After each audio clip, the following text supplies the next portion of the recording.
हज़रत मोहतरम अबू उबैदा का नाम आप पहली बार नहीं सुन रहे होंगे। अबू उबैदा जो हमास के अब स्पोक पर्सन थे। अबू उबैदा जब से मैंने ये रिपोर्टिंग शुरू करी उससे, खासकर फ़िलिस्तीन के मुद्दे पर, उस समय से अबू उबैदा का नाम सामने आता रहा है। बड़े बड़े संगठन, बड़े बड़े ग्रुप मारे गए, लेकिन अबू उबैदा ने सर नहीं झुकाया था और लगातार इजराइल से लड़ रहे थे। आपको बता दूं, इजराइल ने बहुत खतरनाक दावा किया है। इजराइल ने बताया है कि हमने अब अबू उबैदा को निशाना बनाकर कत्ल कर दिया है। अब इसका कोई सफाई वाला बयान तो किसी का आया नहीं है हमास की तरफ से, लेकिन जिस गाज़ा सिटी में, जिस बिल्डिंग में अबू उबैदा के होने की संभावना थी, वो बिल्डिंग पूरी तरह से तबाह हो चुकी है। और इसके बाद खबर गज़ा से भी आ रही है कि हाँ, अबू उबैदा को कत्ल कर दिया गया है। देखिए,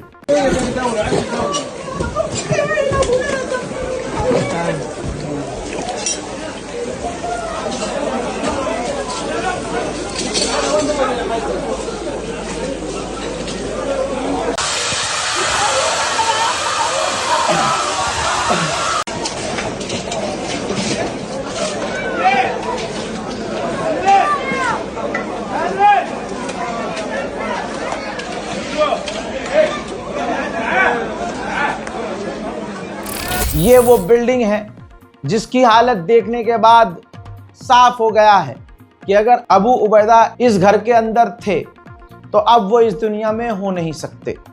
हजरात, ये गाज़ा को सबसे बड़ा झटका है, क्योंकि जिस तरह से हमास के नसरुल्लाह और टॉप कमांडर और यमन के कुछ टॉप कमांडर हैं, वैसे ही गाज़ा के अंदर हमास के लीडरों में से ये व्यक्ति थे जिन्हें अब इजराइल दावा कर रहा है कि हमने कत्ल कर दिया है। कल ही मैंने बताया था कि यमन यानी हूथीज की कमर टूट गई है।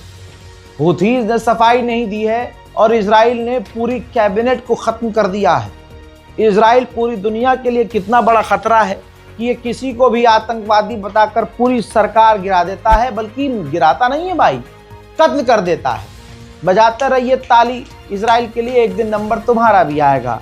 हज़रत मोहतरम बता दूं कि कंफर्म कर दिया है अब यमन के हूथीज ने कि हाँ, इजराइल ने हमारे हूथीज के प्रधानमंत्री को कत्ल कर दिया है।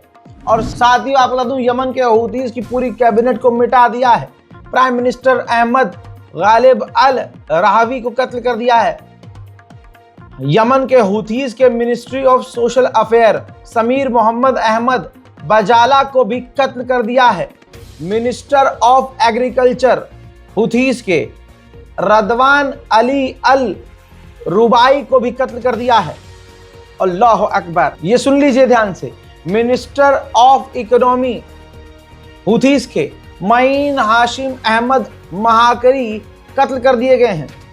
ऐसे ही मिनिस्टर ऑफ जस्टिस, यमन के हूथीज के मिनिस्टर ऑफ जस्टिस मुजाहिद अहमद अब्दुल्लाह अली को भी कत्ल कर दिया है। यमन के हूथीज के मिनिस्टर ऑफ इंफॉर्मेशन हाशिम शरफ अल दीन को भी कत्ल कर दिया गया है। मिनिस्टर ऑफ एजुकेशन यमन और हूथीज के हसन अल सादी को भी कत्ल कर दिया गया है। इसी तरह से minister of foreign affair Jamal Ahmad Ali Amir को भी कत्ल कर दिया गया है। इसी तरह से यमन के हूथीज के deputy minister of interior Abdul Majid al Murtada को भी कत्ल कर दिया गया है।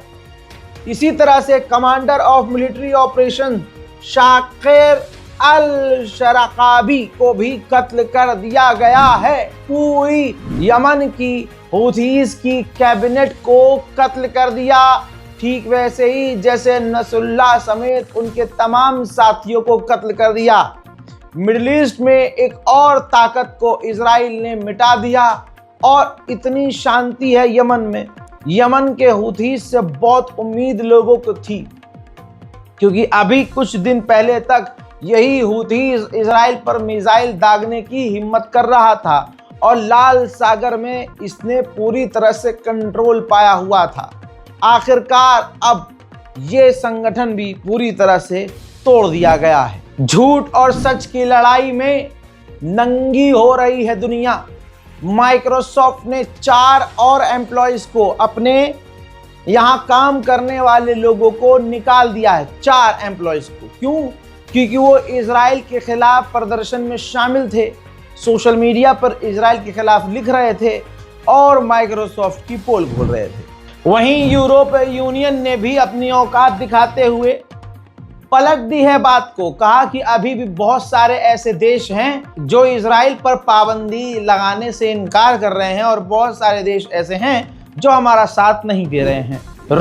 रेड क्रिसेंट की प्रेसिडेंट ने साफ कह दिया है कि गाजा सिटी को जो खाली करने का इजराइल ने आदेश दिया है, ये हो ही नहीं सकता, क्योंकि इतनी बड़ी आबादी है, खाली करके वो लोग जाएंगे कहां। पिछले 12 घंटे में 5 और फिलिस्तीनी भूख से मारे गए, जिसमें बच्चे शामिल हैं, और 322 टोटल गाजा के लोग भूख से मारे गए। कुछ देशों ने इजराइल का पूरी तरह से ऐसा साथ दिया कि आज इजराइल की इतनी हिम्मत है, जैसे जर्मनी ने कहा कि यूरोपीय यूनियन जो इजराइल पर पाबंदी लगाने वाला है, हम इसमें साथ यूरोपीय यूनियन का नहीं देंगे। दूसरी तरफ इजराइल के सेटलर्स फिलिस्तीनियों को एक बार फिर से परेशान करते हुए नजर आए हैं।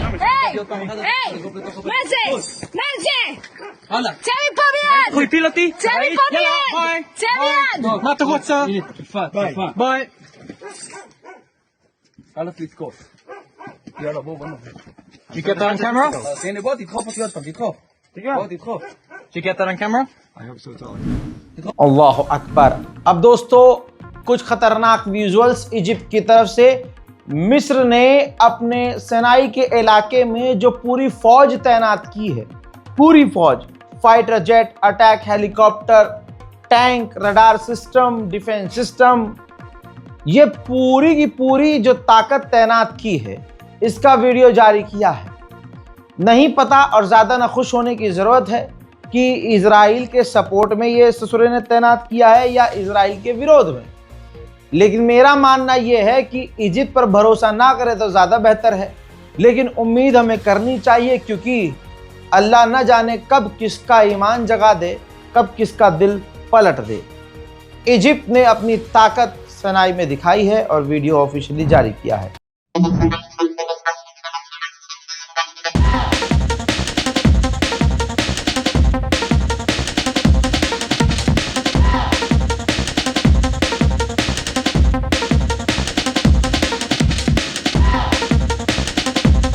उधर यूएई ने 7.5 किलोमीटर की गैस पाइपलाइन को शुरू कर दिया है। इजिप्ट से 7 किलोमीटर अंदर घुसकर गाजा के अंदर गैस पाइपलाइन को लगा दिया गया है। खबर यह आ रही है कि वो पाइपलाइन चालू कर दी गई है। वहीं इजराइल विदेशी डॉक्टर्स को जो वॉलंटियर कर रहे हैं और गाजा में सर्विस के लिए जा रहे हैं, मदद के लिए जा रहे हैं, हेल्प के लिए जा रहे हैं, अब इजराइल उन विदेशी डॉक्टर्स को भी गजा जाने नहीं दे रहा है, क्योंकि जब ऐसे डॉक्टर बाहर आते हैं, अपने मुल्क जाते हैं, तो इजराइल के जुल्म की दास्तान बयां करते हैं और दुनिया में इजराइल इस वक्त पूरी तरह से जलील हो चुका है। वहीं एक बार फिर से फ्रेंडली फायर में, आपसी ही फायरिंग में एक दूसरे को गलती से मार देने वाली घटना रिपीट हुई है। एक और जो आईडीएफ का सैनिक है, फ्रेंडली फायर में मारा गया है। उधर स्पेन और फ्रांस ने अमेरिका और इजराइल की निंदा की है कि जिस तरह से अमेरिका ने 50 फिलिस्तीनी ऑफिशियल्स को बैन कर दिया है कि वो अमेरिका नहीं आ सकते, वो यूएन के दफ्तर नहीं आ सकते, हेड ऑफिस नहीं आ सकते, ये सरासर गलत। इजराइल की हॉस्टेज की मां ने, यानी इजराइल की वो यहूदी महिला जिसका बेटा हमास की कैद में है, उन्होंने बयान दिया है कि अगर मेरा बेटा मरा हुआ आया, मैं नेतन्याहू के ऊपर मर्डर का केस दर्ज करवाऊंगी। נתניהו מבצע תחבולות בעמו במלחמה הזו, והן יימסו עלינו. אם נתניהו יבחר בכיבוש הרצועה, במקום במתווה הנוכחי לעסקה, זאת תהיה הוצאה להורג של החטופים והחיילים העיקריים שלנו. הוא ישפוך את דמם של אזרחי ישראל. נתניהו, אם מתן שלי יחזור בשקית, לא רק הוא ואני נשלם את המחיר, אני אדאג באופן אישי שתואשם ברצח בכוונה תחילה. עם ישראל נמצא בצומת דרכים דרמטית. उधर एक लंबे समय और इंतजार के बाद हुथीज का बयान आया है। हुथीज का अब स्पोक पर्सन कोई और नजर आ रहा है और अब इस शख्स ने कहा है कि हम इजराइल के लिए काल बनेंगे और डार्क डे का इंतजार कर रहे हैं इजराइल के लिए, वो जब आएगा और हम इजराइल से बदला जरूर लेंगे।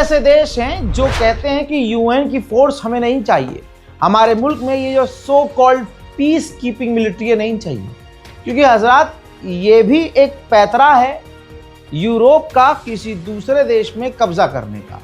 इसका लाइव एग्जांपल ये है कि अगर आप 20 लोग हैं, आप 20 लोगों की फौज अगर मेरे घर आएगी और मेरे घर में रहेगी तो मेरे देश की भी फौज आपके साथ मिलकर मेरे मुल्क में ऑपरेशन करेगी। मेरे देश के अंदर मेरी सेना के बिना आप कुछ नहीं कर सकते। सिंपल है, क्लियर है, समझ में आ गया। अब खेल समझिए, ये तस्वीर देखिए। लेबनान के अंदर यूएन की फौज बिना लेबनान की फौज के लेबनान के इलाकों में घुसपैठ कर रही है, रेड कर रही है, लोगों से हथियार जब्त कर रही है। ये यूएन की फौज है। पहली बार यूएन की फौज का आतंक दूसरे देश में देख लीजिए दोस्तों आप। उधर मोहतरम हजरात स्वायदा के इलाके में, कहां? सीरिया के स्वायदा के शहर में एक बार फिर से जो वहां सीरियन ही लोग हैं लेकिन वो गैर मुस्लिम हैं और वो द्रूज कम्युनिटी के हैं, गद्दारी टॉप पर है उनकी। और दोस्तों इजराइल का झंडा ये स्वायदा सीरिया के इलाके में लहराते हुए इजराइल से मांग कर रहे हैं कि इजराइल सीरिया पर कब्जा कर ले।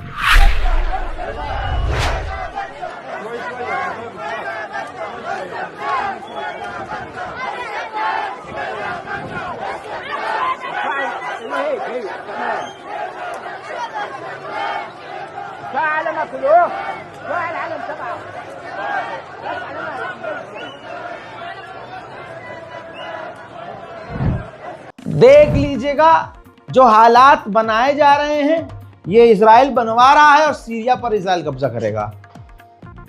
आइए सीरिया के अंदर दिखाता हूं कि इजराइल, तस्वीर देखिए, इजराइल ने सीरिया के अंदर कितना कंट्रोल जोलानी हिजड़े की वजह से पाया है कि अब वो 2 और सीरिया के घर में रेड करता है, लोगों को गिरफ्तार करता है, लूटपाट करता है। हजरत जोलानी को मानने वाले भारत पाकिस्तान के जनखे नाम के मुसलमान हैं, उनसे सवाल यह है कि क्या तुम्हारी औकात यही है? ईरान से नफरत में कितना गिरोगे बे तुम? ये सिर्फ बुराई कर रहे थे जब जोलानी आया था, ईरान की अब बात लगेगी, देखा बशर अल असद ने क्या किया था। अरे जो भी किया था उसने गलत किया था भाई बशर अल असद ने, लेकिन जो अब ये तुम्हारे खालू आए हैं ये कोई अच्छा कर रहे हैं, फटीक में और फटीक कर रहे हैं। हजरात सोचिए, शिया सुन्नी करते करते हमने अपना कितना नुकसान कर लिया भाई, कितना। लेकिन अब भी कई लोगों को शर्म नहीं आ रही। अमेरिका का अखबार न्यूयॉर्क टाइम्स, उसका जो एडिटर है, जो खास गाजा मिडिल ईस्ट पर लिखता है, और गाजा के खिलाफ जहरीली बात लिखता है, प्रोपेगेंडा इजराइल को खुश करने के लिए। तो ये देखिए, अमेरिका के अंदर जो न्यूयॉर्क टाइम्स का एग्जीक्यूटिव एडिटर है जोई काहन्स, जी हाँ जोई काहन्स नाम है, अमेरिका के मैनहट्टन में उनका घर है। उनके घर के ऊपर लोगों ने, एक्टिविस्ट ने प्रदर्शन के तरीके को अपनाते हुए लाल रंग पेंट कर दिया है। हजरात, उम्मीद है कि आप हमारे ये जो बहुत बड़ी खबर दे दी है ना मैंने, ये इतनी बड़ी खबर थी। जो क्या खबर है इसमें सबसे बड़ी, जो हूथीज को कत्ल कर दिया है, पूरी तरह से मिटा दिया है, ये ब्रेकिंग न्यूज थी दोस्तों। लेकिन फिर भी आपका समय बचाने के लिए मैंने और भी खबरों को इसके अंदर दिया है, डाला है, ताकि आपका समय बर्बाद ना हो, एक क्लिक पर आप तमाम खबर देख लें। अब आपको क्या करना है, हमारे चैनल रज़ाग्राफी अनस्क्रिप्टेड को सब्सक्राइब करना है, ताकि अब जो आगे और खबरें बड़ी बड़ी आपको मिलेंगी, ताकि आगे जो भी बड़े अपडेट आए आपको मिलते रहें और हमारी और आपकी आवाज हमारे इस चैनल के जरिए दूर तक जाए। मैं हूं रजा और आप देख रहे थे रज़ाग्राफी अनस्क्रिप्टेड। जय हिंद।